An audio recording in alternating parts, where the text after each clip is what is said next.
now coping while fucking dopeless. Let the dope hit, breathing slowly. Look, baby, I'll show you hopeless. No net ammo, scarecrow, no shadow.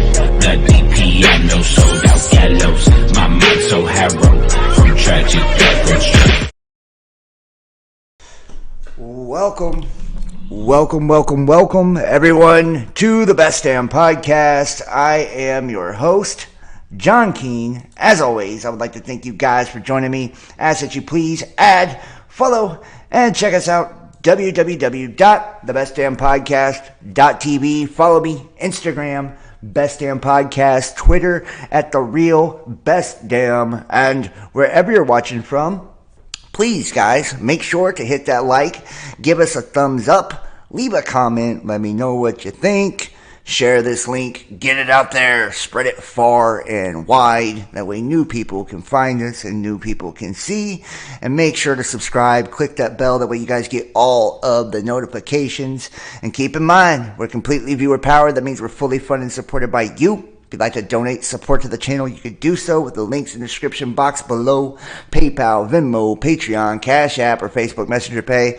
You could also text that number or email therealbestdampodcast@gmail.com or 513-393-2396. Book a personal tarot reading or get your links if you donate to the channel.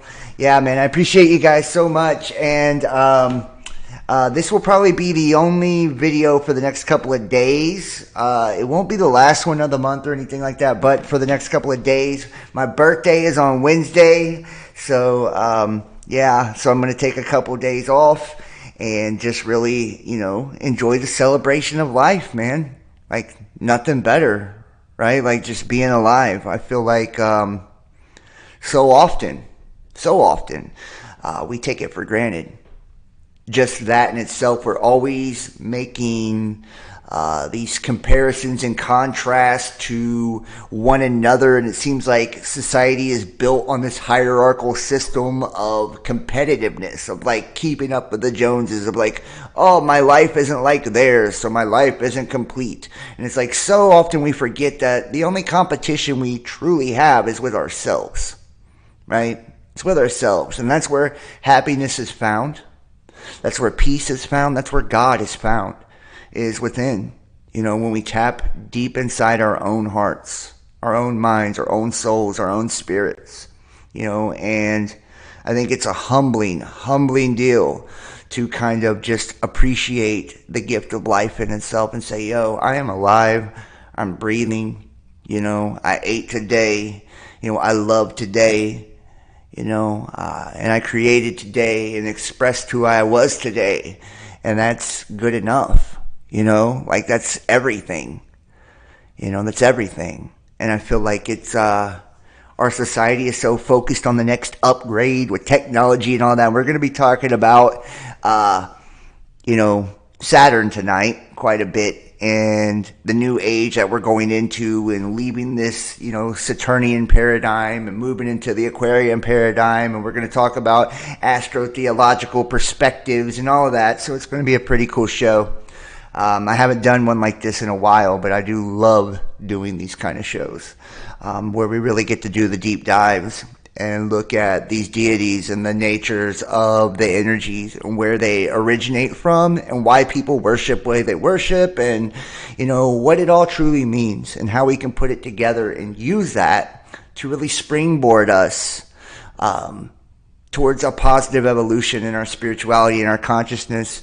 And one of the things that I think sets us up for more positivity and more blessings to come is that attitude of gratitude. So I just want to express that to you guys and say thank you so much for taking the time out to watch. Thank you so much for taking the time out, to hit those likes and share the links and, support me and all that you guys do, because, I am grateful and I have so much gratitude for the experience in itself. Think about the cool ass people we get to meet in communities like this. The crazy minds that we get to interact with in communities like this. Like, you won't find this nowhere else. And it's like such a jewel. It's such a gem. It's such a gift, right? To really be able to be on a even playing field with other people when it comes to spiritual, the nature of spiritual things.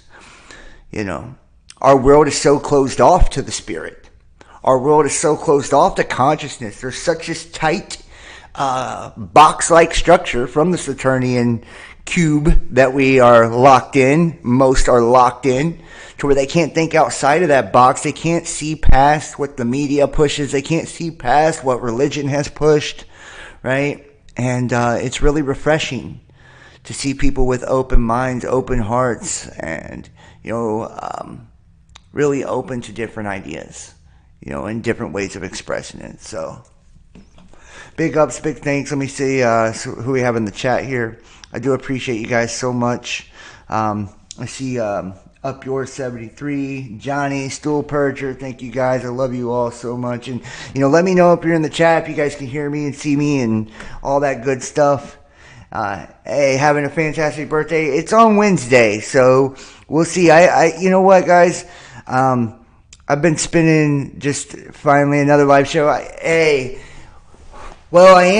transitioning, so this will be the last month that I'm doing this channel.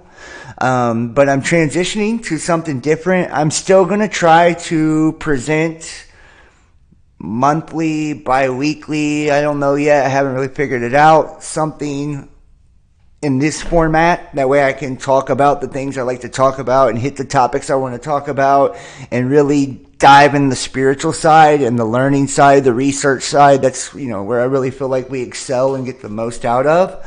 But I am transitioning to tarot and astrology, you know, and to me, it's like a really cool thing to have this new opportunity to grow, to take what we've done, you know, since 2015, 2016 on this channel, you know, and all the channels that have been deleted and all that over the years.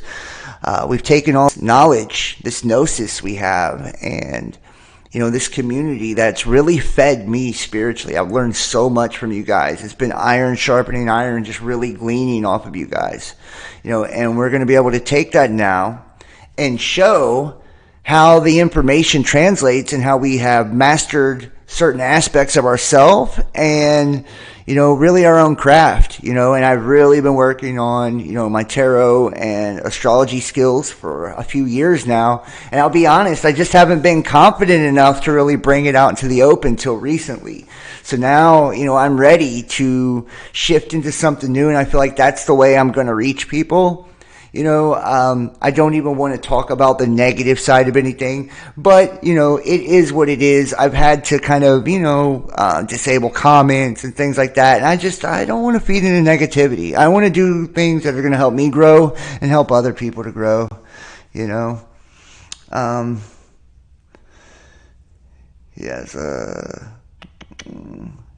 how do you get your info if you're not going to do the Best Damn Podcast? I am going to change. I don't know if I'm going to change the channel name right away, but I do have new logos and new names and all of that. I'm going to start a tarot channel on the side, but I'm going to be going through these channels, you know, right up the top. So I probably will be taking down all the old content and all of that. I don't know if I should leave it up or not, but like I said, guys, I've gotten a ton of, you know, dirt thrown on my name over, you know, the last couple of years. A lot of people hate, and they hate because we're different.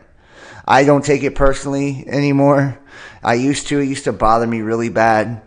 You know, that people feel the need to, you know, diminish another person. Like, it's feel like we never gain when we try to throw dirt on another person's or dim another person's light to make ours appear brighter.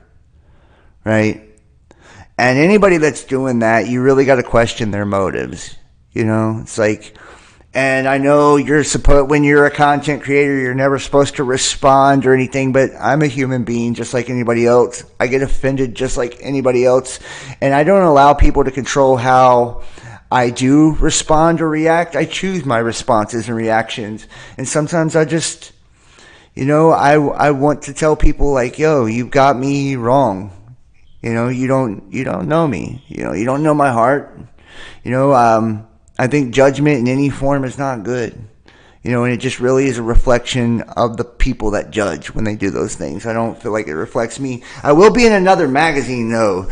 So I did get another magazine that I'm going to be in. If you guys want to check it out, it's coming up. Canvas Rebel is the name of the magazine, so that'll be really fitting. Anybody who checked out Voyage Baltimore, I was in Voyage Baltimore, and somebody just left the fucking nastiest review under that magazine. It's like, that's the kind of shit I'm talking about. Like, getting your name trashed. It's like, while you're, you can't even celebrate something cool like being put in magazines and shit because people want to leave just the ugliest things, underneath it. It's like, how miserable your life must be. How miserable your life must be. So it is what it is, man. Please leave it. Screw all those that hate and throw dirt. Many more people will be coming behind us that will need all your information. Well, thank you so much. And you know what? That's what's cool about this community. I love you guys, honestly. I love you guys. Really, really. I do. I do. And I can't tell you how good it feels to grow with you guys. Like, we've got to grow. Exponentially grow. If anybody's watched this channel way back when, and then you see the content now over the last couple of years, it's like, god damn, we are on next level breaking the fucking matrix shit, way ahead of our time in a lot of things we're discussing and talking about. And we've been talking about these concepts for a long time, putting pieces together, creating our own theories and destroying old paradigms. And it's like, we've done this together, and it's been a beautiful, beautiful experience, so show that sexy face. Yeah, well, that's the cool thing about tarot. I feel like I'll never have to show my face again, right? Just my hands. So you get to see my sexy tattooed hands. To infinity and beyond, yes. Let's go ahead and jump into this, guys. Most of you guys are familiar with the Saturnian paradigm, and this is where we're coming out of. And I feel like there's a lot of things that are misconstrued when it comes to Saturn and this energy. If we look at from a matrix type of standpoint and what we understand to be the governing relations of energies to this matrix, I always go back to the 7 rays, right? These 7 colors, 7 chakras, 7 lights, 7 sources of light, energy, frequency, vibration. And this to me is our 7 main planets, right? 7 main planets, excluding Neptune and Uranus, because it is outside of the bounds of Saturn, right? These rule the 7 days of the week. These are your 7 main deistic spirits. If you watch Game of Thrones, these are the 7 faces of the many-faced God, which if you guys haven't checked out the new House of Dragons, I thought it was really cool. I'm a Game of Thrones fan. I don't watch television, but I will make an exception for Game of Thrones. You have to ignore the evil that does the demeaning garbage. Pretend it's not there. Just keep doing what you always have, that you were created for. Man, I love the words of encouragement. But that's a Saturnian mindset. That's just kind of that, and that's how we're going to climb into this one tonight, right?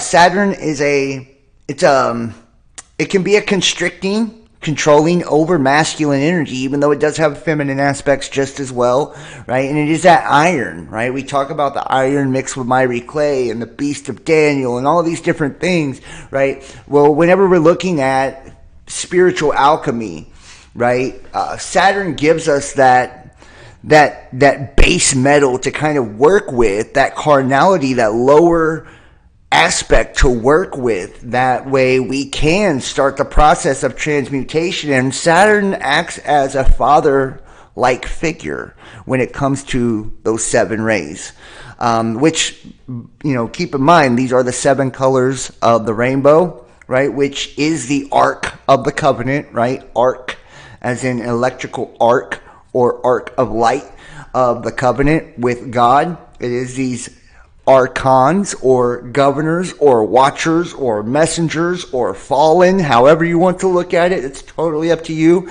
I'm open to whatever. What's good for you is good for me. But that Saturnian mindset, right? It comes from something that is meant to guide us, right? The Saturnian energy is a constricting energy because it's like keeping us within the bounds of this reality, of this realm. Acting like a good father does, right? What does a good father do? Like, you get a bicycle. Dad doesn't just take off the fucking training wheels and be like, okay, bud, I'm going to push you down a hill now and just let you go, right? A good father, is going to make sure to hold on to that bike and, keep you from going too fast until you have control, right? And you learn how to ride and you have your balance. And that's how Saturnian energy is supposed to act in a healthy way. But as we know, living in a old reality of dualism, right? And we're going to talk about old reality and new. Right? Old reality is the Saturnian reality, Saturnian mindset. New reality is the Aquarian, right? And we're going to talk about the difference between the two. So, right, when we're looking at a Saturnian mindset, so the Saturnian age, Saturnian cycle, right, it is that masculine, patriarchal system that we have been brought up in, one of dualism, where things can be a little bit black and white, right? Good and evil. Right? And what this produces is, this kind of sense of like right and wrong, where, us versus them. It can be very, very divisive. Even though, like I said, Saturn does have feminine aspects as well, right? And Saturn does have good qualities as well. It's not just about control and power and carnality, right? It's about, mastering the carnal self, the lower self, and the restrictions being there to keep us within the bounds, healthy boundaries. That way we can navigate the reality on our way to growth and create exponential abundance and prosperity, and do it the right way with that paternal focus, that father-like focus, kind of helping guide us through. And then, you look at the Aquarian energy, it's like that's when the training wheels are taken off. That's when the training wheels are taken off. That's when we step into new social structures. We step into new technological advancements. We step into a new way of communicating consciously, and it's a free world, man. I don't know how many of you guys have experienced. There's these waves of energy that come in, and I feel these shifts, which, keep in mind, we are getting ready to hit the equinox. I'm born on the equinox, actually, and that's when the veil is the thinnest between the worlds. So this is going to be a very cool time spiritually for us. We should be able to get lots and lots of downloads. When that veil is the thinnest, that's when all that cosmic information comes in most abundant, and we're able to absorb that, and our DNA reacts to these downloads and gives us that information, right? We process it, we fire it off with those neurons rocking in our brain, and it's applied to our auric field, which in essence protects our spirit and feeds our spirit. They work hand in hand together. So we have this equinox coming up, and instead of it being on the 21st, which is my birthday, like it normally is, it's going to be on the 25th this year, which I find to be rather interesting, right? Thinking about it from that kind of perspective, right? The 25th, we want to do the numerology of that. 2 + 5 is 7. 7 being the number of God, 7 being the number of judgment, 7 being, what many would even perceive to be just a lucky number, right? 7, and we look at solar cycle 25 that we're currently in as well. 2 + 5 is 7. We look at the era of Trump that we've come out, and Trump being brought back in the news. 2 + 5, 7, right? 7 lampstands, 7 seals, 7 rays, right? So 7's going to be key for us right now as we move forward. This new moon in Libra is going to bring us more balance, right? Those Libra scales, right? Give us an opportunity to bring balance into our life. Give us an opportunity to find clarity. Give us an opportunity to really step into growth and step into that godhood and eclipse that 6 number, right? That number of man. We're going to eclipse that, and there's nothing wrong with the 6, right? The 6 is where we are or have been, but we're going into the 7 now. We're going into the more of the godlike energy. We're going into more of the enlightenment energy, right? And that's part of this Aquarian age too, is how we communicate consciously. When these training wheels are taken off, it's like a blast in the fucking face, right? You're getting a mouthful of the ethers and you're like, wow, I've never experienced consciousness without the training wheels. So it can be a scary fucking thing, right? And you start to appreciate that Saturnian cycle, right? Because you know that humanity wasn't ready yet to go past the bounds of Saturn until now. But now that we are, ending this great year, this great cycle through the precession of the equinox and stepping out of the Piscean age, right, which is water energy, right? And it's really, it provides transformation, right? Cleansing, emotional maturity, growth, opportunity. Piscean energy is very Jupiterian too, right? And we know that that's all about, intellect, that's spiritual intuition, that's about dreaming, that's, about manifestation, it's about luck, it's about opportunity, it's about change, it's about wisdom, it's about all these beautiful, grand ideas and concepts. And Jupiter being that king planet, that king energy, us stepping into our Christedhood, right? Being Christed or anointed, that anointing of the Holy Spirit, which comes through the pineal gland, which is the opening of our mind's eye, our third eye, right? And allowing us to perceive the world in an entirely different manner. Remember, if thine eye be single, then thy whole body be filled with light. Well, we're stepping into all of the light.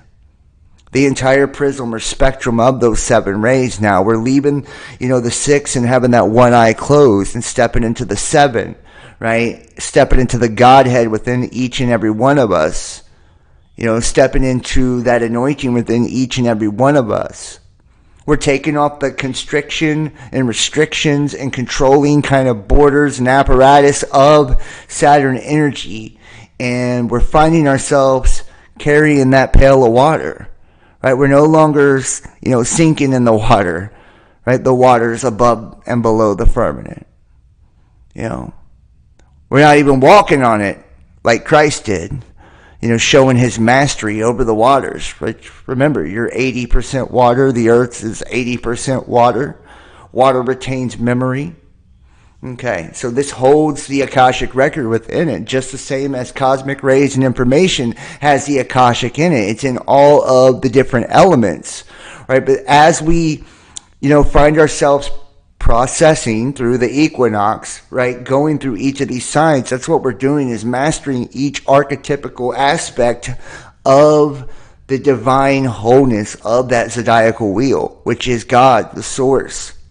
Okay? And each archetypical expression, whether it's Pisces and that Jupiterian energy, that water energy, or it's Aquarian energy, right? And it's something more akin to, this air and this ability to have mastery over the water. He's carrying the pail of water. So he has the water with him. He's able to use the element if he needs it. He's mastered that element, and he's now stepping into the air. And we always hear Satan being related to the prince of the power of the air. Right? The God of this world. We're stepping into that energy where Saturn is no longer demonized, seen as an external deistic force, but it's now seen as an internal force within us, right? And a reflective force. And we're seeing the reality for what it truly is and saying, whoa, this black mirror, this Saturnian mirror that was here, this cube, this box that I've been in, was really, it was really so I could see my own shit. That's why the mirror is here. That's why we're made in an image, an illusion, a holographic projection. So we can see our own shit, see our own shadow, heal our own shadow, take off the bounds or bindings of karma. And however many lifetimes or expressions we've experienced, we're now overcoming that. We're no longer trapped in, a Saturnian system of debt, but we're finding freedom in the air. We're able to fly now. So just like information flies across the ethers today, right, we are doing the same thing telepathically, whether we're aware of that or not. Right? We're constantly sending and receiving signals and information from the universe into one another. You ever think about somebody and then all of a sudden they call? right? Well, that's because you're communicating on a telepathic level. You ever, think about something negative that's going to happen, and all of a sudden, boom, that one thing you feared right in your face. It's because you're calling that experience to you. This is, attraction at its best and its worst. But we're now understanding how all of this actually works, the fundamental building blocks of our reality, and we're able to take this, put ourselves to frame our energy, to square our energy, if you will, frame that energy, and really step into our own power. And take that power, take that strength, that stability. We're no longer being swayed to and fro and have the double-mindedness of the old duality. Right? We're now, we've made the two become one now. We're able to master that water element, and we're able to fly into that air and to utilize that air, right? And understand that that's how thoughts travel, right? It's through the air. That's where the thoughts are coming from. So now it's going to be mainly about, can we control the thoughts? Can we discern and take what we've learned through this experience and utilize it to our best, our greatest good, our path of least resistance? Can we do that now? And can we do it in such a way that it inspires the rest of humanity to do the same? I can tell you one way it's not going to happen. If we continue to hold on to judgment, right? If you're constantly worried about, that speck in your brother's eye when you have a log in your own, If we have hearts of unforgiveness, it's not going to happen that way, right? I can tell you this from experience, I don't want to say I regret anything because I don't live with regrets. I do what I do, I say what I say, and it is what it is. But there's times where I've been forthcoming with personal things that have happened in my life, and I look in hindsight, being 2020, I'm like, damn, I expressed something that was very hard for me and uncomfortable to express, and a person will take information like that, something that's sensitive to you, whether it's you being abused or having addictions or whatever, right? And then use that same information to harvest or harness unforgiveness in their hearts. When we're seeking this openness, we're seeking healing by expressing ourselves in our deepest, darkest aspects of our shadow, and people who haven't overcome their own shadow don't want to allow you to overcome yours. People who still haven't gotten comfortable in their own skin and are able to forgive their own selves can't find it in their hearts to forgive you. Right? People that are still passing judgment on themselves on a daily basis can't help but to pass judgment on others because they need to lower others to how they feel. That's how, we meet each other where we're at vibrationally, right? So if I'm feeling really fucking good, right, and I'm living on high vibrations, I'm living in high vibes, high consciousness, right, then I'm going to want to bring you with me. I'm going to want to build you up. I'm not going to want to shackle you, bind you, or weigh you down with, your fuck-ups from the past, or weigh you down with, the things that I see that are deficient in you, which are really a reflection of the things that I'm insecure about being deficient in me. That's how that works, right? It's called projection and mirroring. But I'm going to want to free you of the things that bind you, the things that hold you back, the things that keep you from growing. Right? I'm going to want to share as much expressions of love and positivity and kindness and forgiveness and all the good things in this world that are going to help to, lighten your load. It's going to help to bring healing. It's going to bring light into your life and make that darkness flee. Right? And you're going to receive the information of wherever I'm speaking it from. So if I'm speaking at a low negative place, it's going to come back low and negative. And if you're at a low and negative place, you're only going to perceive everything as low and negative, right? And this is where we're at. We're trying to find this fine-tuned balance of how can we get everybody else on this wave, or get them close to this wave, or get them intrigued enough by this wave to want to ride it with us, right? It's a small group of people. And you guys are the chosen ones. And I say that not being arrogant or egotistical in any way, shape, or form. I say this as like more of a congratulatory thing. Like, you are chosen. If you're at this point in the game, right, you're still doing this, right? You're still riding this ride. You're still rocking with it right now, right? There's something special about you. It's like, how many people have fallen off during this great falling away? How many people have not been able to carry the load of their own selves?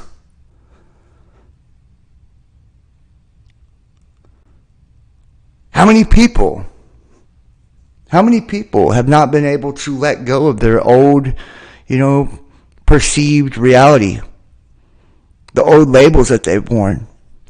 How many people chose to subject themselves to experimental procedures because they couldn't let go of a job because it identified who they were?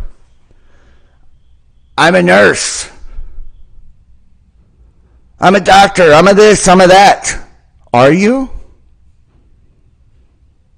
Are you your job title, your occupation? Is that what occupies your soul, your mind, body, and spirit? Are you a reflection of your job, or is your job, your work, a reflection of you? See, you have no problem releasing something when it's an expression of self. Like, if you love it, let it go, right? It's what we cling on to because it's identifying, it brings us comfort.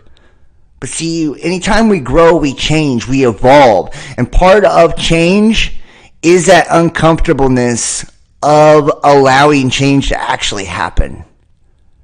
And that's where we're at right now. We're transitioning from Saturn to Aquarius, right? That constricting paternal masculine energy to something far more feminine, right? We're seeing the divine feminine actually rise. Women rise and become empowered, right? Think about the last century and the leaps and bounds that women have taken.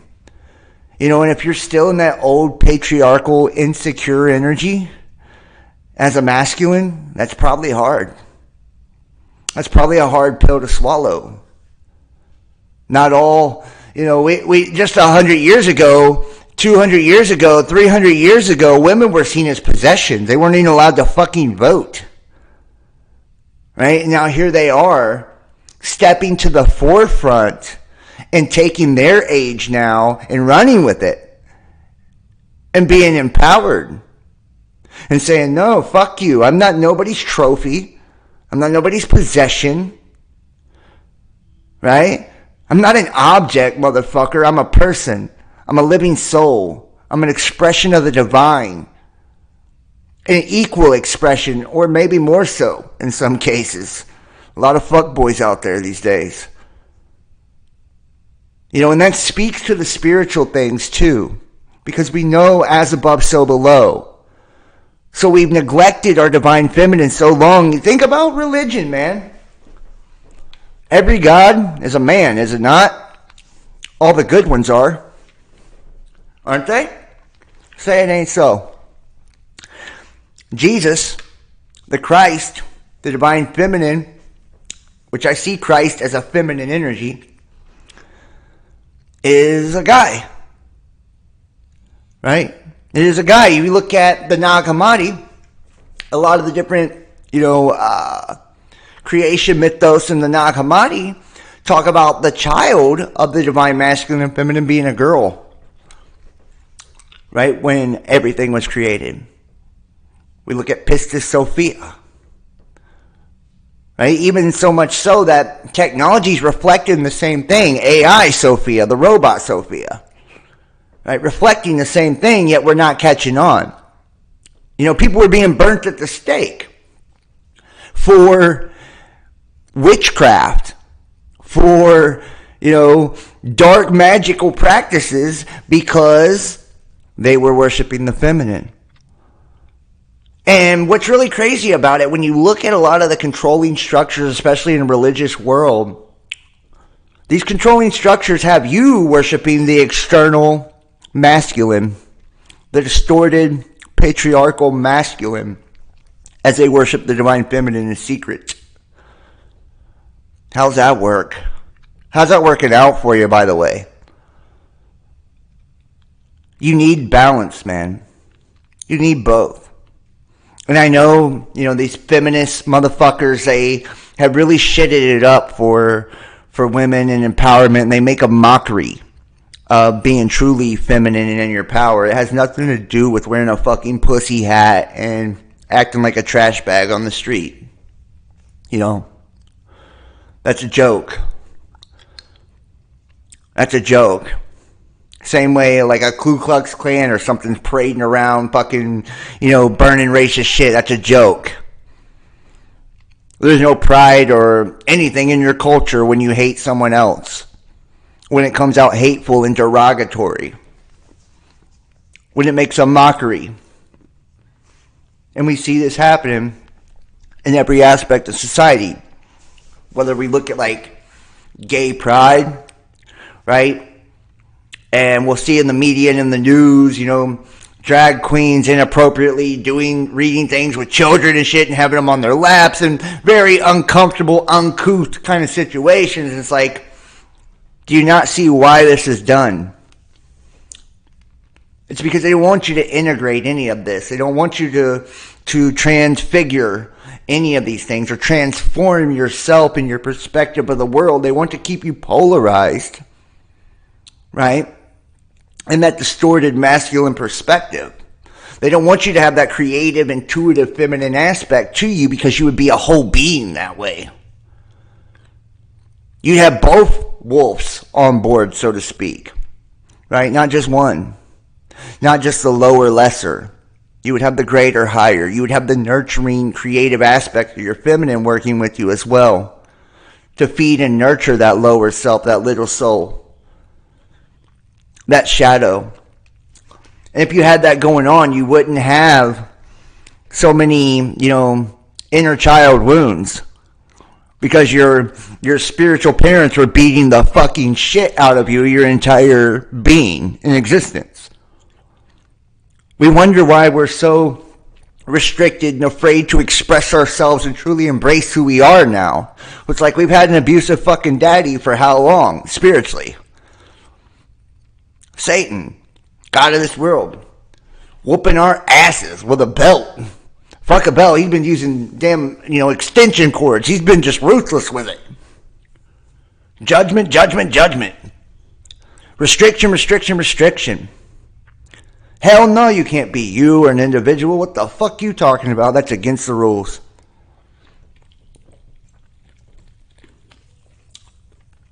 It's dogmatic. They need that dogma. Because without it, you might just be who you are.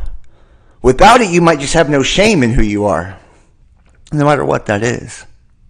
And never let somebody shame you for who you are. And I don't care what it is you're into. Like, you are you for a reason. You were born the way you are for a reason, man. And we have people of all walks of life that watch this channel. Gay, straight, black, white, left, right, every fucking possible paradigm or label you can think of, we've all worn them. We've all worn them and allowed ourselves to be constricted by said labels because we were living in ego. We were living only in masculine, lower, lesser, shadow. And we created these wounds that have restricted us and held us back and made us kind of defunct in our own spirituality, where it's been hard to fucking process this shit and really even get past it. And think about it too, whatever relationship you have with your parental units, right, your parents, you will chase that relationship dynamic your entire fucking life. Think of it in a spiritual aspect. Your abusive, controlling daddy, right? Abusive, controlling Satan, Hasatan, whooping that ass every time you look at him sideways, every time you question. Ye have little faith. Let me curse you like Job. Let me put sores and wounds all over you. Let me punish you and throw you in the pits of hell. I'll teach you not to conform. You rebellious spirit, you. As the father of all rebellion, But what's he rebelling against? What's he truly rebelling against? If God is all, the source is all, masculine and feminine, what is he rebelling against? He's rebelling against that mother side, that nurturing, that loving side.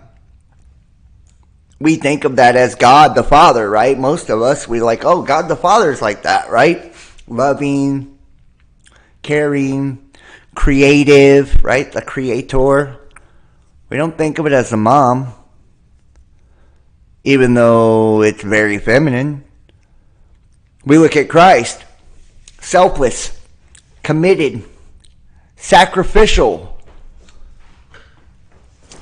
How many mothers in real life, physical life, sacrifice themselves on a daily fucking basis for the good of their families, their children, their husbands, and never are recognized for it, never feel appreciated for it? This is a trickle-down effect from the spirit, right? We don't appreciate that aspect spiritually. It's hidden away. It's just expected. It's like, yeah, we don't know where it comes from. We just know it's here. We don't give a fuck to say thank you. We don't give a fuck to say, man, isn't it beautiful that God has so many aspects? He's even got a nurturing mother-like aspect that feeds us, breastfeeds us, right, with the spirit of life. Brings us fertility in all areas of our life, like the morning dew, springtime, in all areas of our life we have springtime if we want it, if we embrace it. And how freeing is that energy, that feminine energy, right? It's not like making a mockery of yourself wearing a pussy hat. It's the freedom to express who you are truly and freely without need to justify or reason, but to be just because you be, to live just because you live.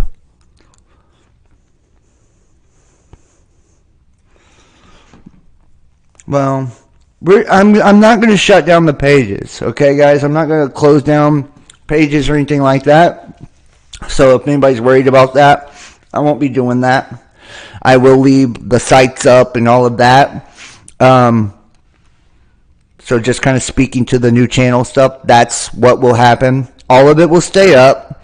I will just be transforming the channels into tarot and astrology, and I will try to do something like this, at least for a little while. We'll see how it goes. This is new territory for me. New territory for all of us, right? We're all being forced. That's what God does. God's like, man, you want to be stagnant? You want mediocrity? Well, then I'll force that change. I'll force your hand. I'll force your hand by making things difficult, by creating friction. That's why we need the darkness too. We need the negativity too. We don't call on it, attract it, and invoke it in our lives because we're stupid. But we need that antagonist to act like that to stimulate us to progression, to stimulate us to growth. And that's what's happened in my life, right? Just with the channel and stuff. It's like, oh, I got all this hate now and, and no support now. It's like I have no choice. But that's what I needed to get that boot in my ass to point me in the right direction, to say, okay, this is how I can feed people spiritually in a healthy, positive way. This is how I can create a new something for the new reality, the new paradigm. This is something that's going to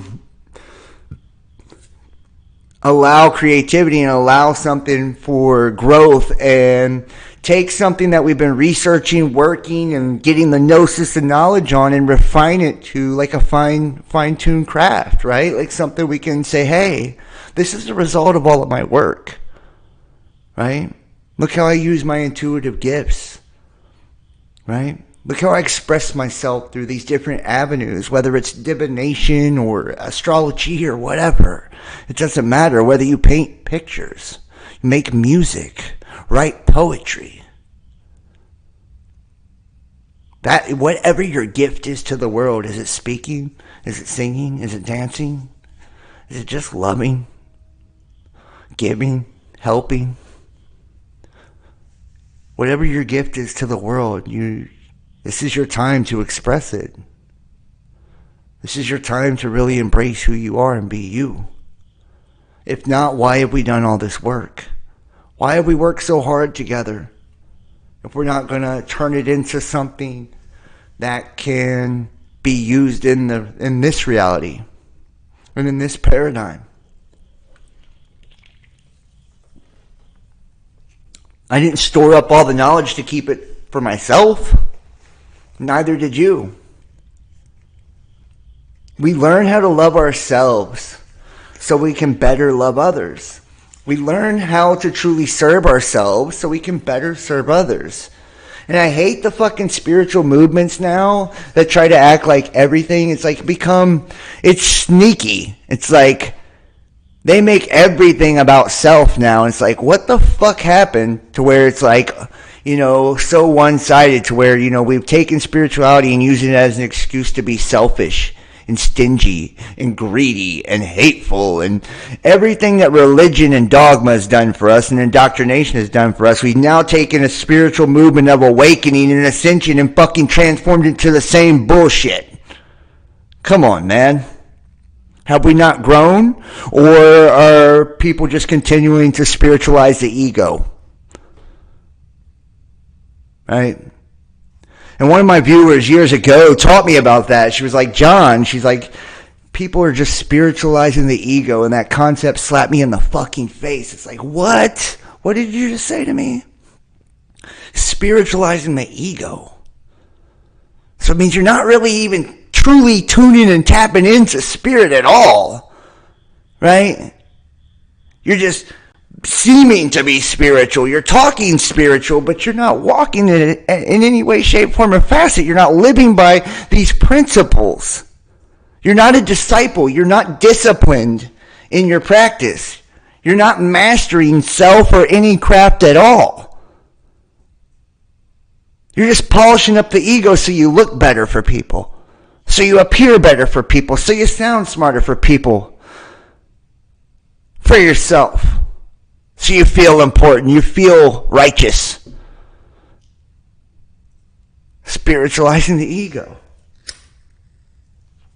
But see, we're leaving Saturn. We're stepping outside the bounds. Neptune and Uranus. See, this energy as we're stepping into now is about dreams, bro. And it's not about being trapped in, the God of dreams world. It's about becoming the God of dreams yourself. Can you do that, though? It's a question. Do you want to keep swimming in the Piscean waters and drowning in that shit, trying to, get yourself stable enough so you can maybe walk on top of it like Peter until you take your eyes off of the prize and then you sink again? Keep playing that game, dancing that dance? Is that what you want to do forever? Do you want to grab the fucking bucket of that water and take off and fly? Spin your own dream. Ride the waves of the air, the ether, and control the flow of thoughts that come in. Attract the thoughts that you want by the mindset you stand in. The energy you framed, you've squared, and you're standing in. Strong in, your foundation in. Right? That bedrock. Right? That cornerstone. And notice it's a cornerstone because a corner is a 90-degree angle. And notice I'm talking about squaring your energy, angling your energy, creating that foundation, that building block, that cornerstone. That way you can build on top of that. That's how you do it. And it starts with a mind frame. Notice, a frame, an angle. Once again, a mind state. A solid state, because it's a foundation, a bedrock. Solid, rock solid. How do we do that? Well, we remember our first love. What is our first love? What is your first love? I have abandonment issues and separation anxiety. Dude, I think that's incredibly, incredibly brave of you to say, honestly. So I applaud you for that, recognizing that within yourself and having the bravery to say that amongst people. But you know you're with family, Jacques. So, and I love you, by the way, Jacques Renew. They call the ego by Spirit's name. I love that, Deborah. I love that. That's beautiful. That's beautiful. Yeah, well, I don't know. You know, if we're gonna, I don't know if you're trying to make. Please don't come in here making negative comments. If you're trying to make derogatory statements, I will block you. You know, but like I said, you know, I have abandonment issues. That's something I've had to work on. Think about it. God dropped us off here. Our Father dropped us off here and just kind of left us to fend for ourselves. Starts in the spirit, dude. Right? Here's this rule book. You better follow all the rules. If not, you're going to burn in hell eternally. And I'm not going to be there for you. And if you don't believe every bit of this man-made book, then I don't have your back at all. Matter of fact, not only do I not have your back and have abandoned you, but I'll come back just to beat your ass. I will pay attention to you as your abusive father, Satan, Hasatan. I will pay attention to you when it's time to punish you. You ever seen a child that only gets attention when they act negatively? Right? They call them problem children. It's a problem child. Right? Problem child. Parents only look at them when they're acting out. They're acting a damn fool in the store, right? They get their ass whooped or get yelled at, and that's the only attention they truly get. So they start discovering that that's the way to get attention, so they rebel. It's like, well, mom and dad don't even look at me unless I'm doing something they don't like. Do you see how that translates from spirit to the real world?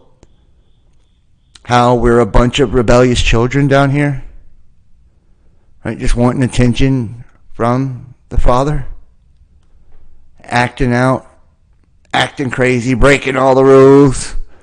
It's like, well, at least when you whoop my ass, you know, like I know you're there.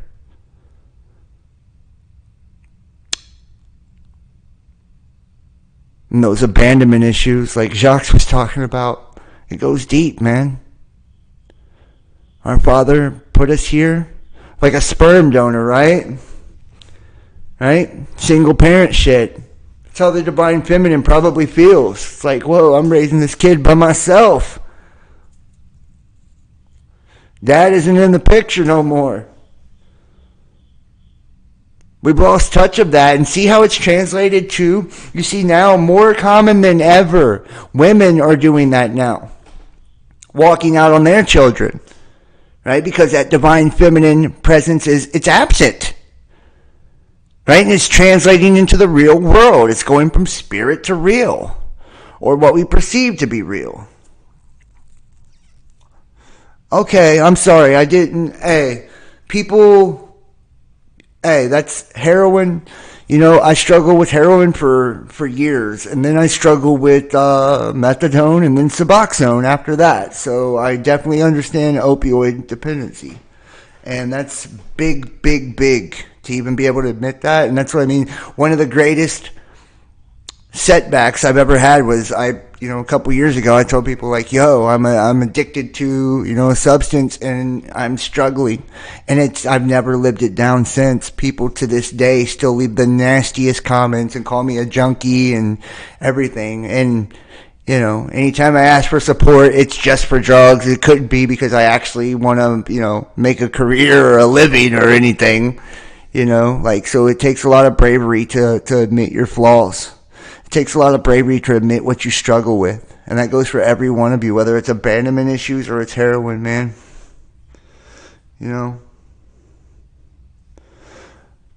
It's like we have to empower ourselves, and have to understand that things that we struggle with, they're not a reflection of our deficiencies. They're not. our flaws, our mistakes, for us to wear like a badge of shame forever. They're lessons for us to learn from. They're wounds. We were trying to self-medicate because we were trying to heal an aspect within ourselves, guys. It wasn't because we were bad people.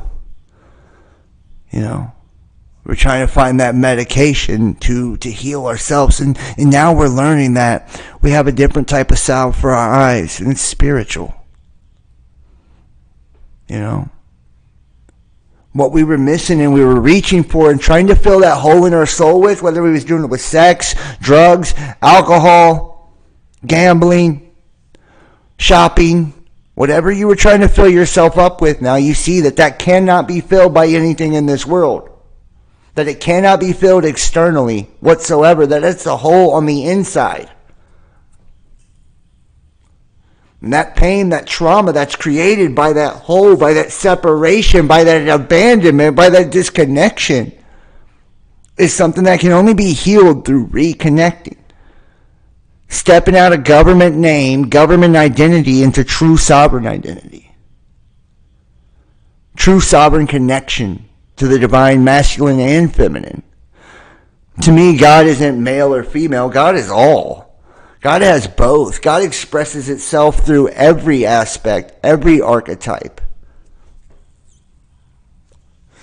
Been on Subutex for a decade, yes. Yep. It saved a lot of people's lives.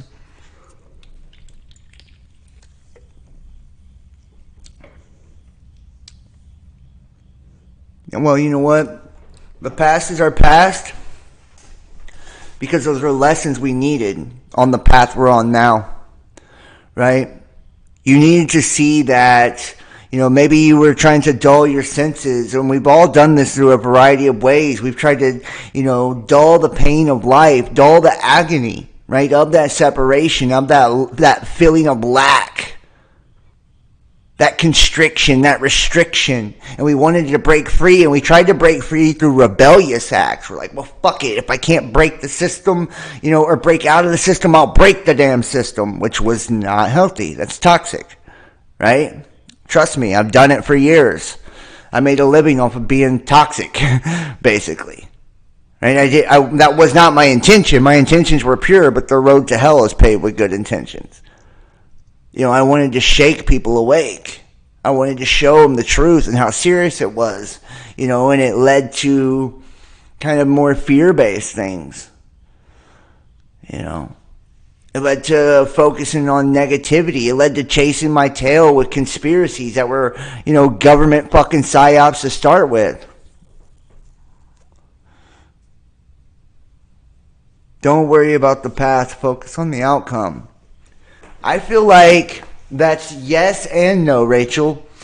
Focus on the outcome, set your intention for the outcome, but focus on the now, the experience, the present moment. And breathing in the present moment, becoming the breath of the present moment. Pre-recorded? Not pre-recorded. Arkan, I can't see your whole name there. Not pre-recorded. This is live, homie. Thank you for watching over on Trovo. Let me see your name. Archangel over on Trovo. Not pre-recorded. But I'm glad to have you. Spot on. Let's take a look here at the Saturnian energy, though. I couldn't fit into my body for a while because my frequency was too strong, but now I can. I use my abilities now. Me too, man.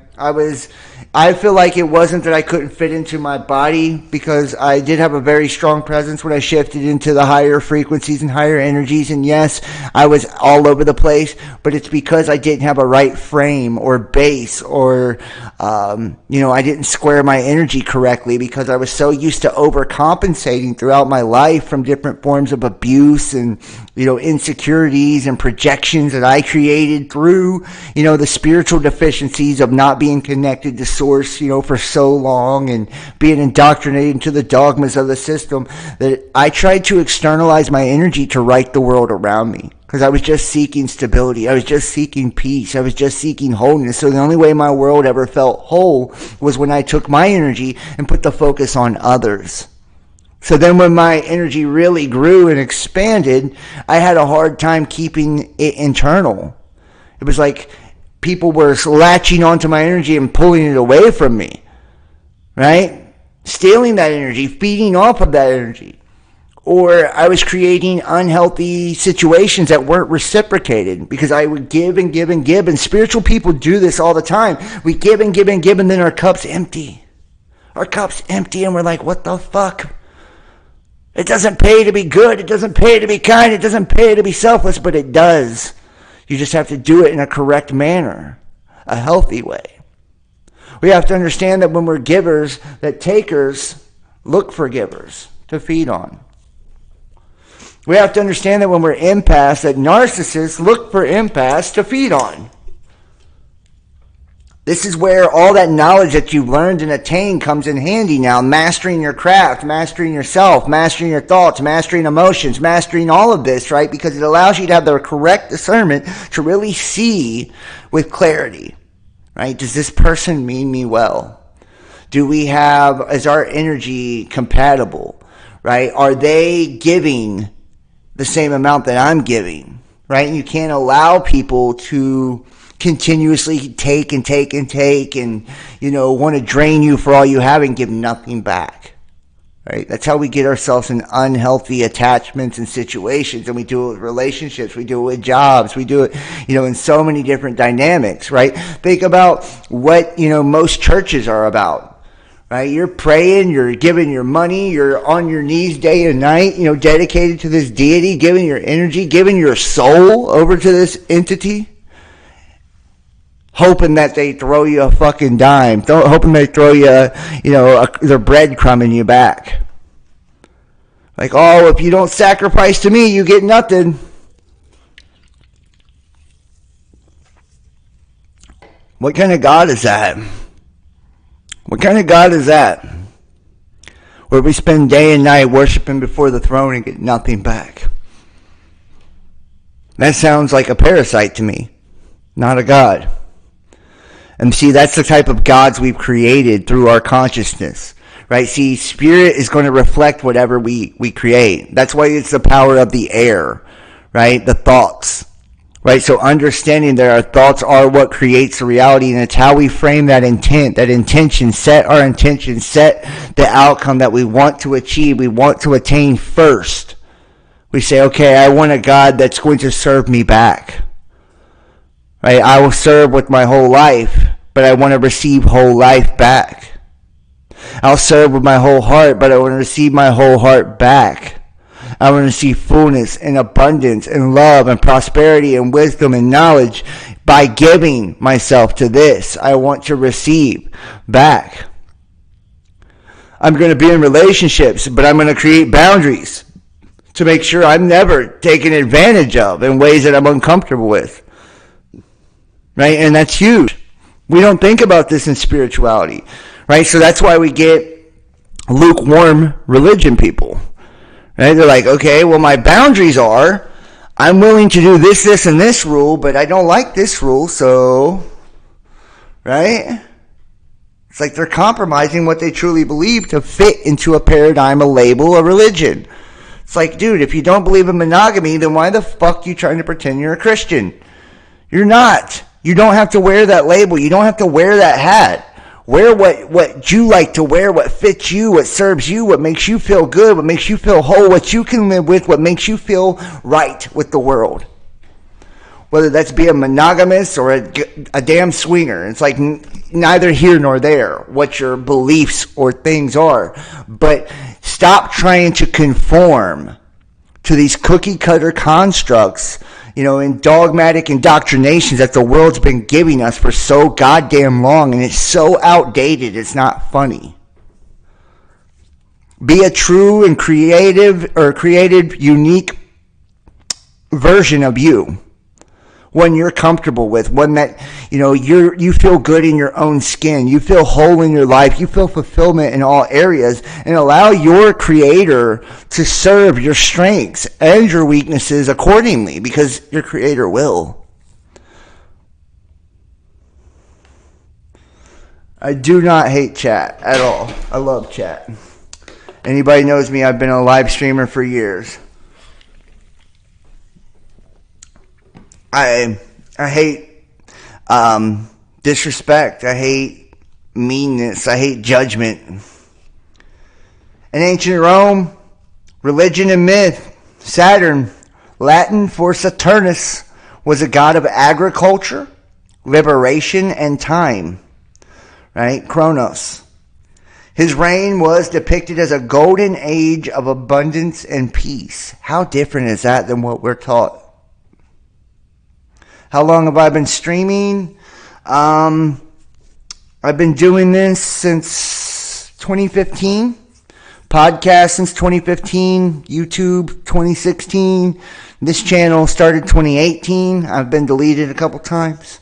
But yeah, for quite a while.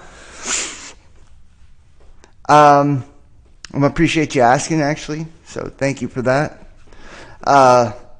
Saturnus, the god of agriculture, liberation, and time. His reign was depicted as a golden age of abundance and peace. He was thus a god of wealth.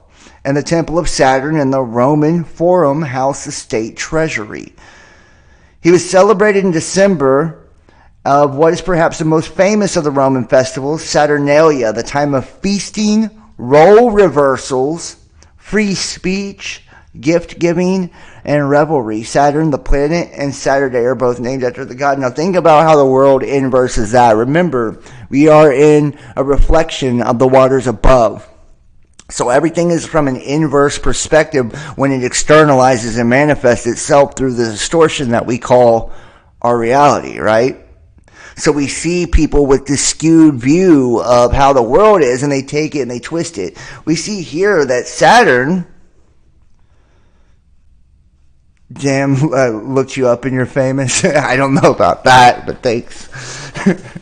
I don't know about that. Done interviews and stuff. Yeah, I'm going to be on Canvas Rebel magazine next. So thank you so much. I appreciate that. Thank you. But I don't feel like I'm famous, but thank you. But feasting, right? Role reversals, free speech, gift giving, okay? Wealth, abundance, peace, a golden age. And we look at Saturn not as a golden age at all, right? This grandfatherly, right, architect of this construct of beauty. We don't look at it like that at all. We see this fucking judgmental, long-bearded piece of shit in the clouds, right, that actually wants us to sell our soul for abundance and wealth. It's not a given, right? You sell your soul to Satan or Saturn to get your wealth, right? See how perverse it's gotten? Okay? And it's a treasury, right? Because in the heavens, that's where the treasure is. The kingdom of heaven is within. So the treasure's within each and every one of us, man. Okay? A time of feasting. Role reversals. And think about it too, that feasting, that is abundance. It's spiritual food, what really edifies us in, so many different ways, whether it's, knowledge or it's physical feasting, right? Where you're eating, drinking, being merry, or, having different pleasures, those things are all, different forms and facets of feasting, spiritually, and getting the things that we want out of life and really bringing happiness to all of us in ways that serve us, right? In positive ways. And however you choose to express that, however you choose to express that. Did I really go to jail? Definitely. I've been to jail. I have been to jail before, yes. I'm not sure how that's relevant, but yes, I have. I've been to prison. In 2009, I went to prison. And my past is my past. I'm not ashamed of it. I feel like if I didn't have those experiences that impacted my life, whether they were negative or not, or came from, different things that were not, not so positive at the time, I wouldn't have had the opportunity to, outgrow some of those things and to really learn from some of those things and transmute those things and turn them into positives in my life,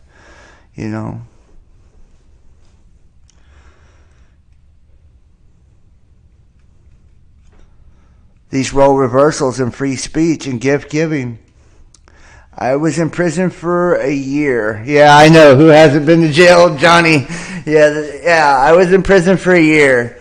I'm not trying to dodge your questions or anything. I'm just trying to keep it on topic a little bit. You know, and I'll even incorporate this a little bit, you know, like, if you think about it too, like, we're never the same person, and this is what's beautiful about the precession of the equinox. This is what's beautiful about energy, and this is what's beautiful about ascension and awakening, right? You can look back, you know, Archangel here is looking me up, and he's like, wow, you know, he or she looking me up like, wow, you know, look at these, you know, there's so much information, right? It's like, well, look where you've come from and look where you're at. Look where you've been and look where you're going, right? We transform, and we're entirely different people daily sometimes. It's like we're reborn daily sometimes. You know, they say every 5 years, not only do your taste buds change, but you're like a rebirth into a new person every 5 years. How many people can say that they experienced that too? Your past has made you who you are today. Thank you, Janine. Absolutely has. No judgment here in the present. Absolutely. Well, that's okay. And just because you have or haven't been to jail it's not a competition of I'm a better than or I'm a less than because I have or haven't. It's just an experience some of us have had and some of us have not. And those of us who have, maybe we needed that experience. Maybe we needed that separation from our family and friends and those that we love to learn how to appreciate them. Maybe we needed that time out to be able to see we were fucking up and we were on the wrong path. You know, and like that's kind of give us that moment with ourselves. You know? Yeah, I've been several times too. No, don't take it wrong. I'm not saying it's a competition. I just try to take everything and use it as a lesson, a teaching opportunity. You know, so often in society we do kind of compare ourselves by those measures. We say, well, how much money do you make? How much trouble you've been in? How many relationships you've been in? How much stability have you created? And these are the measures we judge ourselves by, and they're not true measures. Because you can find the wealthiest people in the world that have never experienced trial and tribulation, and they can be the most unhappy people in the world, the most irresponsible, inconsiderate people in the world. You know, and the people that have struggled and grinded, you know, and they've had these stories of where they've overcome this tremendous adversity. It builds and shapes and molds this fucking fantastic character, right? This that refuse to die attitude, and I feel like that is our group. That's our community. They're a bunch of hard to kill, refuse to die ass people. We're like, nah. I don't care what society's throwing down, right? This is what I believe. This is what I feel. This is what I think. This is who I am. I don't care what I've been through, right? It's only used as tools or ways to shape who I am today. I've taken every experience and the true magician that I am, I've made the magic out of that and transmuted that and molded it into something for my benefit. Every single experience in life, no matter what it is, can all be used for good. Absolutely, cleric. That's what's up. Without the dark times, would you appreciate the good as much? It's almost as of the darkest times make people appreciate the light even more. And that's absolutely true. And that's the beauty of duality. Right? That is something we can honestly say that dualistic reality has taught us. How often do we seek and desire love through loneliness? Don't lie. I know the spiritual communities act like you should never be lonely, but they're full of shit. True alchemy, absolutely, Rachel. Absolutely. See, spiritual communities now, this fake spirituality, the spiritualizing the ego shit that they do all over the place now, they act like loneliness is like a symptom of your inadequacy or something. Like, oh, you're sick in your soul because you're lonely. No, we are a social structured fucking organism. What we need, like, oh, you can't need nobody. Bullshit. Our species would be extinct if we didn't have physical needs, emotional needs, mental needs, spiritual needs, and we need each other. We need each other. We get lonely. I've been lonely, right? And it's through that loneliness, and I'm not talking about the kind of person that can't enjoy their own company. It's like, if you can't enjoy your own company, then what makes you think someone else is going to enjoy your ass? You know what I mean? You got to be able to do it on your own and not have to have people at all times. But it is more than okay to need people in your life, to need those human connections, to need those interactions. And through that loneliness, right, you have the desire for love and connectedness, right? Through that pain, right, you have a desire for happiness, right? That trauma, that pain, you have a desire for pleasure, relief, release, right? You see how the polarity works? The only penance we have is change. That is beautiful. Beautiful, actually. That is beautiful. Seriously beautiful. And change is uncomfortable, is it not? It's uncomfortable. It's never growing, and that's why they're called growing pains, right? Because it can be painful to have to release things that no longer serve us if we're attached to them. How many people have had to let someone go out of their life that they didn't really want to let go, but they knew they just were not serving their highest good, and that they were harming them, hindering them, restricting them, not allowing them to grow? I have. I've had to let go people I loved, loved dearly, because I couldn't allow myself to be treated certain ways. I couldn't allow myself to be stifled in my growth, or my morals, my principles compromised. I couldn't allow it, so I had to release people I cared about deeply. But see, God restores all things. So even though I've had to let go of love, right? Love returned back to me in bigger and more beautiful, healthier ways, because I was willing to release. I was willing to let go. I was willing to sacrifice, right?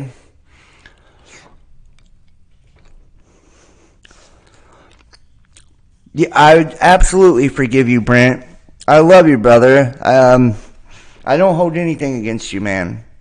So, and I don't want people to feel like if I've cut contact or connection with you that it's because I hate you or I'm not forgiving towards you. I'm trying to create healthy connections in my life, positive connections in my life. That's the only reason. And I feel like if we lost our healthy dynamic, then we're not serving each other, any way, shape, or form. But you're always here. You're always welcome, to the shows. I love you. So, it is what it is. People, we make mistakes. We misjudge things. We act out of emotion sometimes. So don't beat yourself up. Well, you know what? And I'll be honest, I'm going to give you a personal situation here. The last time I was, in love with somebody, that's what I had to do. I had to let this person go. I was in a situation to where I felt like I was being asked, not by the person directly, but by myself, my higher self, to stand up for myself. I wasn't being treated in ways that I felt were truly loving. I wasn't compatible with the morals or beliefs of the person. And it's not to diminish them in any way, shape, or form. Beautiful person. Good person. But we didn't see eye to eye on certain things. And because of that, it created an unhealthy dynamic that was toxic and restricting me and not allowing me to grow, or them, right? And I had to walk away from, something that it hurt to walk away from, but I knew in the long run it was going to release me of toxic connections that I was feeding into, that were draining me, literally draining my life force from me, And as a result of that, it gave me the opportunity to really, I got a whole new sense of confidence in myself when it comes to, healthy relationships and boundaries, because I was able to walk away from an unhealthy one. I was able to say, okay, no, if you can't respect my boundaries, I'm going in a different direction, right? I'm going to live and let live. I'm going to keep it moving, keep it pushing. Because this is what's best for me. It might not be best for this relationship, and it may have to end, but it's what's best for me, and it's what's going to allow me to really, truly embody myself and who I am and express that in a positive, healthy way. And I'm going to feel better alone, being respected and loving myself and just, living my life, than I'm going to feel in a relationship where I feel disrespected, unappreciated, right? Or where I feel like I'm compromising my morals to try to please somebody else. That's never good. And God rewarded me in a major way. Matter of fact, it was so crazy. It was like, this was back in, I don't want to say dates, but let's just put it this way. Jupiter retrograde comes around, and it's all about missed opportunities. So I have this very similar thing go on where I meet somebody new, and there's, a lot of similarities in the situation. It's like this hidden treasure. It's like a chance to do something again. Not with the same person, a new experience, but a person that was more compatible, that had the same morals as me, that had the same ideas or perspective on what a relationship is, that, I didn't even have to truly speak on my boundaries because they were mutually respected, right? It's like the universe, God has a way of rewarding us for being faithful to ourselves when we need to be. It doesn't mean we can't be faithful to others. We definitely should.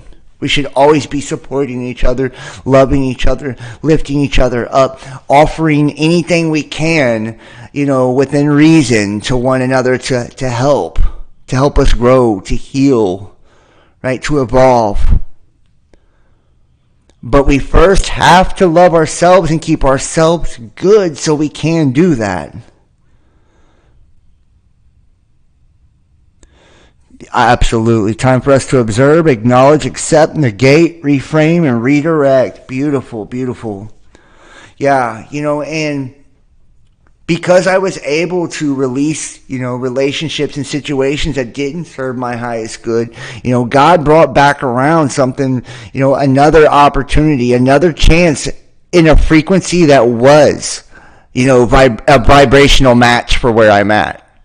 Right? So we're tested all the time. It's like, will we compromise ourselves and lower our standards, lower our frequency, compromise our morals, take a step down or a step backwards because we want to satiate our physical impulses? Right? It's like, I don't want to be lonely again, so I'm going to settle. Right? Settle as in sink in the ground. Right? Sink into the earth, into mediocrity for the sake of stability. It's not truly a foundation. I mean, it is one, but it's the sense of being buried. That was a syncretism. And what happened, though, when we stop settling, when we pass that test and we say, okay, I'm being tested right now, can I let go of what I believe is for me and accept what truly is for me? having the knowing and the faith in myself and in the Creator that all things work for my good and I'm always exactly where I need to be when I need to be there. That whatever is for me is always for me and it can never be taken away. So whether it's a relationship, a job, or whatever, right? If I let that go and it doesn't return to me, it never was mine to begin with, or it was mine for a limited time. A limited period to grow, to learn, to evolve, to overcome, to change. And what truly is meant for me can now come in because I've released and I've made room for it. Right? And that's why, like, in a relationship, I think it never works when we try to, and think about this energetically too. Until we release our old paradigm, do we truly have room for the new understanding? The new awareness? Truly, though? It's like a third-party situation, ain't it? It's like you're trying to keep that connection with your old reality, your old world, while you're trying to build something new. It just don't fucking work. Right? It don't work. You can't serve two masters. Same thing in a relationship. You ever seen someone stuck in their old relationship, won't let the shit go, but trying to start something new? It's like, dude, good luck with that. Good luck with that. You're still stuck in the past, then you can't move forward. Right? You can't move forward. You're going to give where attention goes, energy flows. So if you got your energy looking backwards or looking down, right, in vibration and frequency, what makes you think that you and someone else are going to grow upward and grow outward and expand together if you both don't have your focus on expansion? I mean, you might for a little while if one of you is giving everything, right, until you're drained.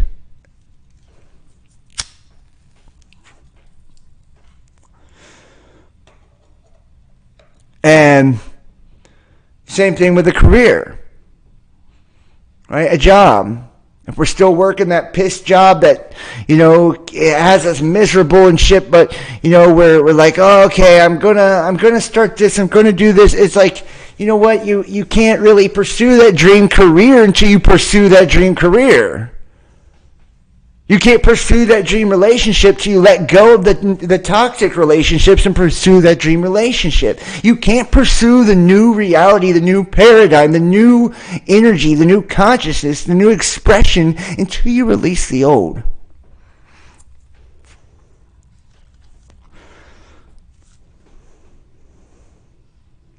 Under Saturn's rule, humans enjoyed the spontaneous bounty of the earth without labor in a state of social egalitarianism.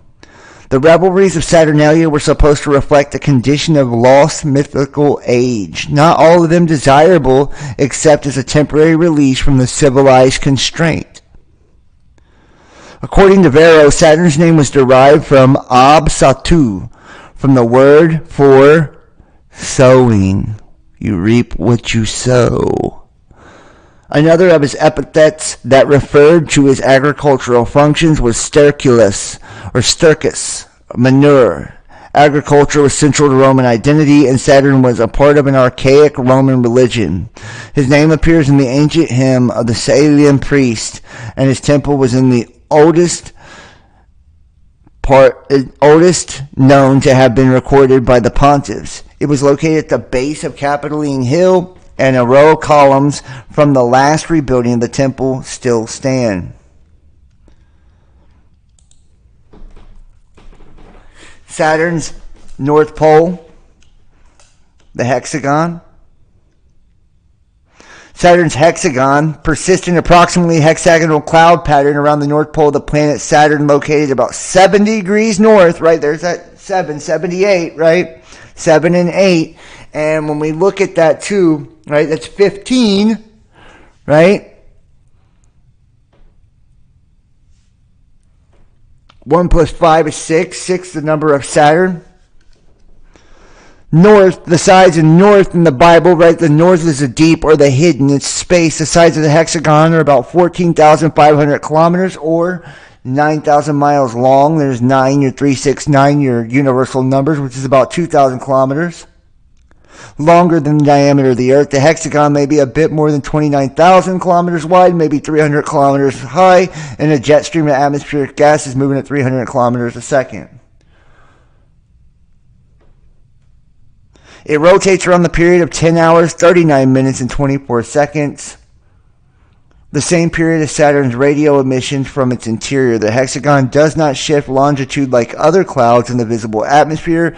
Its polar hexagon was discovered by David Godfrey in '87 from a piecing together flyby views from the '81 Voyager mission and revisited the 2006 Cassini.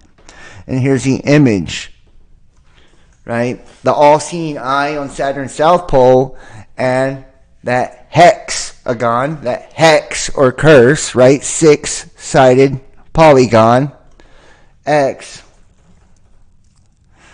After its discovery, it came back in the sunlight. Amateur astronomers managed to get images showing the hexagon from Earth, even the modest-sized telescopes.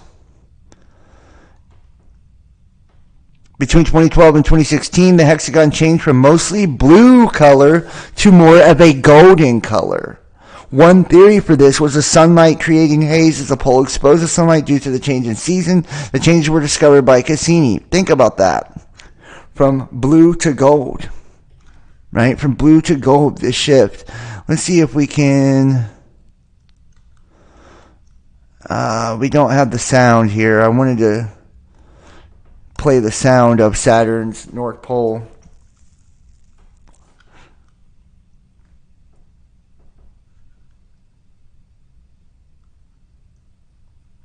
See if we can find the sound. Give me 1 second. I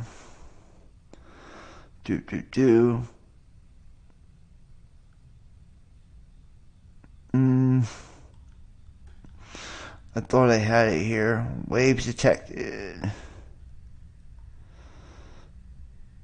No, guess not. Diamond rain falls.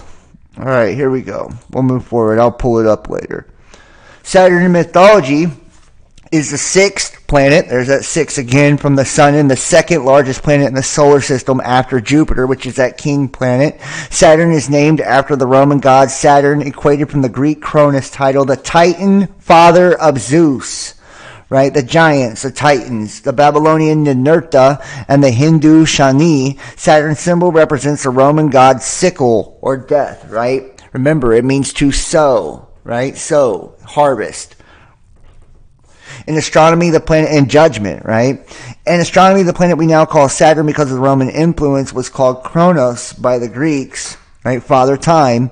It was the outermost planet, god, or deity. It was considered the seventh of the 7 heavenly objects that are visible with the naked eye, given that it had the longest observable repeatable period in the sky, which is currently around 30 years.